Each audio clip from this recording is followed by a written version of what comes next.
Hey everyone, and welcome to our deep dive today. We're going to be looking at if-else statements. Oh, yeah. Those are fun. But not just the basics. Right. We're going to see them in action. Yeah. Right. You know? Think about it like this. Okay. You press a key on your keyboard, Yeah. and something happens on your screen. Cool. That's what we're going to be looking at today. Awesome. I love seeing that stuff come to life. Yeah, and we've got some great examples from CMU, CS Academy. Oh, yeah. They have really good stuff. They use this thing called onKeyPress. Okay. And basically it's like Yeah. this part of your code that's always listening. Listening for. Yeah, it's like waiting for you to press a key. Oh, so like an event listener or something. Exactly. Okay. So in their first example, you've got a circle. All right. And you can change its color. Using a Philopheltis. Yeah. So Okay. you press B, it turns blue. Makes sense. G, it turns gold. Ooh, gold. That's fancy. But here's the thing. What's that? Any other key you press, Uh-huh. it turns black. Oh, so there's a catch. Yeah.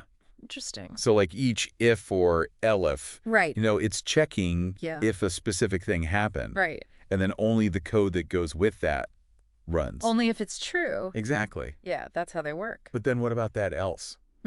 Yeah, the else is important. Yeah. Because what if none of the other stuff is true? Right, like what if it's not B or G? The else is Yeah, the backup plan. exactly. We're gonna make sure something always happens. But they actually ask a really good question in this document. Oh, what's that?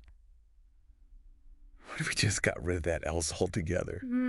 What do you think would happen? Oh, let me think. Yeah. So it can only handle B and G right now. Yeah. So I guess if you press anything else, it would no. just do nothing. Exactly. The circle would just stay the same. It wouldn't know what to do. Right, because we took away its instructions for everything else. It's like the program is saying, hey, I only know these two things. Yeah.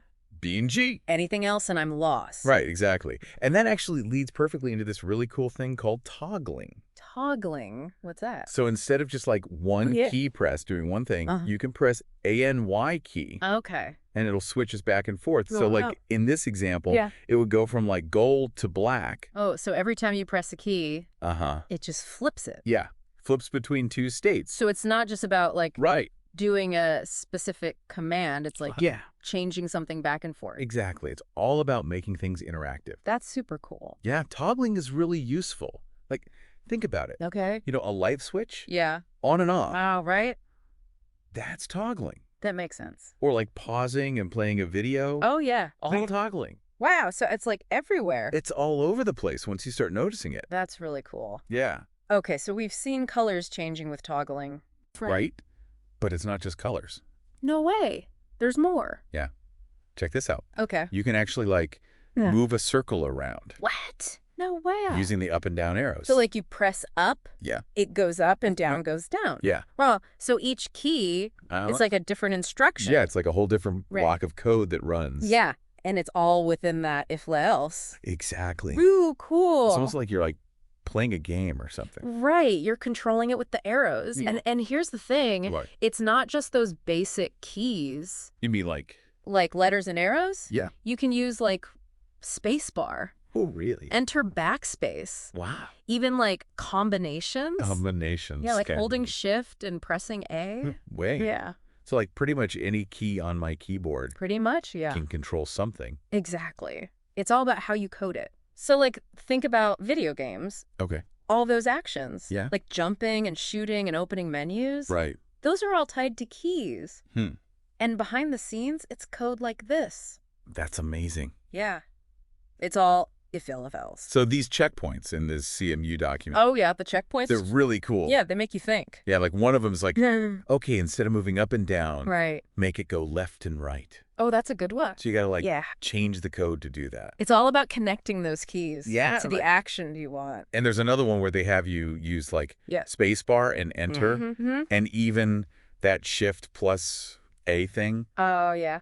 That one's fun. So it's really making you think about all the different keys. Yeah, going beyond just the arrows. Yeah. And that's the point, Mhm. It's about getting creative, Yeah. using all these different combinations Oh, yeah. to make something really interactive. Yeah. So we've gone from Yeah. basic if else Uh-huh. to changing colors, Yeah. toggling things, Yeah. and now moving stuff around. It's amazing what you can do with just a few lines of code. It's really powerful stuff. It really is, and we're just scratching the surface here. Really? Oh, yeah, once you get these fundamentals, Uh-huh. you can build anything. Anything. Well, almost anything. Wow. It's all about your imagination. Like what kind of interactive things? Well, what are you thinking? Like, it's kind of crazy when you think about it. What's that? Just pressing a key. Uh-huh. And it could do all this stuff. It is pretty wild. Like, how does it even know? Well, that's the power of code, right? Yeah. You're giving it these rules, Right. like a logic to follow. Okay. So when you press a key, Yeah. it knows exactly what to do. Based on the code. Exactly. It's like you're teaching your computer a new language. Oh, that's a good way to put it. Yeah, like key presses are its words. And those words become commands. So like the more code you learn, the more you can say to your computer. Exactly. And the better it understands you. That's cool. And just like any language you know, the more you practice, Yeah. the more fluent you get. So like for anyone out there just starting with code, Oh, yeah. Good point. what advice would you give them? I'll say dive in. Dive in. Yeah. Don't be afraid to experiment. Like just try things out. Exactly. Build some small projects. Okay. See what works. And what if it doesn't work? That's okay. Everyone makes mistakes. Even you. Oh, yeah, all the time. Really? That's how you learn. That's true. So, yeah, embrace those mistakes. Don't be afraid to mess up. Exactly. And have fun with it. Okay, so to wrap things up, Yeah. we've been talking about if-else statements. Those powerful little statements. Yeah, and how they can make your programs interactive. Make them come alive. Yeah, and we've seen how they can control color, toggle things on and off. And even move things around. All sorts of cool stuff. So hopefully everyone's feeling inspired. Yeah, go out there and build something amazing. That's right.